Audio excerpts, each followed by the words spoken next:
Sayın Atatan YouTube kanalımızın izleyenleri, Türkmenistan gündemi haber bültenimize hoş geldiniz. Bültenimizdeki haber başlıkları: Türk Devletleri Teşkilatı Genel Sekreteri Arkadağ şehrinin açılış törenine katılacak. Türkmenistan üst düzey spor müsabakaları düzenlemeye hazırlanıyor. Çin'den Özbekistan'a, Türkmenistan üzerinden multimodal taşımacılık başladı. Ve son haberimiz, Türkmenistan'da Türk Devletleri Kültür Haftası etkinlikleri düzenlenmekte. İlk haberimiz, Türk Devletleri Teşkilatı Genel Sekreteri Arkadağ şehrinin açılış törenine katılacak. Türkmenistan'ın ilk akıllı şehir konseptine uygun olarak inşa edilen Arkadağ şehrinin 29 Haziran tarihinde yapılması planlanan açılış törenine Türk Devletleri Teşkilatı Genel Sekreteri Kubançbek Ömüraliyev katılacak. Edinilen bilgiye göre Türk Devletleri Teşkilatı Genel Sekreteri Ömüraliyev, Türkmenistan'ın Türkiye Cumhuriyeti'ndeki Büyükelçisi Mekan İşanguliyev ve Türkmenistan'ın İstanbul Başkonsolosu Muratgeli Seyit Mehmedov ile bir araya geldi. Türkmenistan Diplomatik Misyon Başkanları, Türk Devletleri Teşkilatı Genel Sekreteri Kubançbek Ömüraliyev ile ikili işbirliği konularını görüştüler. Ayrıca Türkmenistan ile Türk Devletleri arasındaki ilişkilerin daha da geliştirilmesine ilişkin konular ele alındı. Türk Devletleri Teşkilatı Genel Sekreteri Kubançbek Ömüraliyev, planlandığı gibi 29-30 Haziran tarihlerinde Türkmenistan'ı ziyaret edecek. İkinci haberimiz, Türkmenistan üst düzey spor müsabakaları düzenlemeye hazırlanıyor. Türkmenistan Devlet Başkanı Serdar Berdimuhamedov, Uluslararası Bisiklet Birliği Başkan Yardımcısı ve Asya Bisiklet Konfederasyonu Başkanı Osama Al-Şafar'ı kabul etti.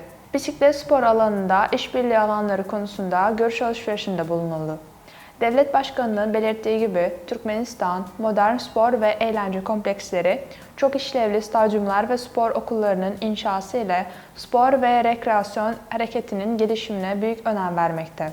Türkmenistan Devlet Başkanı, Asya Olimpiyat Konseyi tarafından 2017 yılında Aşkabat'ta başarıyla düzenlenen 5.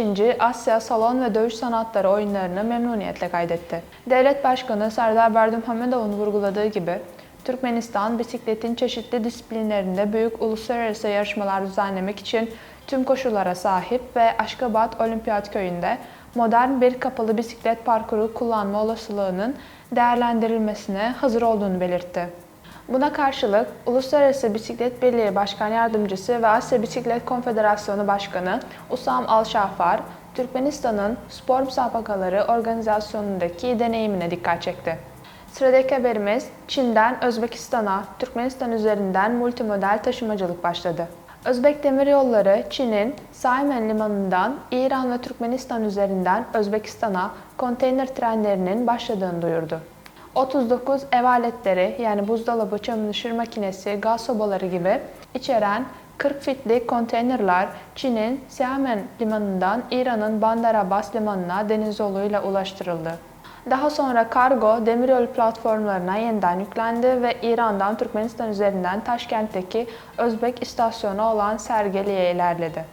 Taşımacılık süresi Bandar Abbas Limanı'ndan Taşkent'e kadar 2 hafta. Geçtiğimiz günlerde Çin'den Kırgızistan üzerinden Özbekistan'a bir test yük treni de gönderilmişti. Yük treni 2,5 milyon ABD doları değerinde güneş panelleri, mekanik ekipman, tekstil ve diğer kargoları taşıdı. Son haberimiz, Türkmenistan'da Türk Devletleri Kültür Haftası etkinlikleri düzenleniyor. Türkmenistan'da Uluslararası Türk Kültürü Teşkilatı kuruluşunun 30. yıl dönümü dolayısıyla Türk Devletleri Kültür Haftası etkinlikleri başladı. Başkent Aşkabat'ta Mahtumkulu adını taşıyan Türkmenistan Ulusal Müzikal Dram Tiyatrosu'nda düzenlenen etkinliğe Türkmenistan Bakanlar Kurulu Başkan Yardımcısı Mehri Cemal Mehmedova, Türksoy Genel Sekreteri Sultan Rayev, Türkiye'nin Aşkabat Büyükelçisi Togan Oral, Türk devletlerinden çok sayıda kültür ve sanat insanları katıldı. Mehmedova, etkinliğin açılışında Devlet Başkanı Serdar Berdimuhamedov'un kutlama mesajını okudu.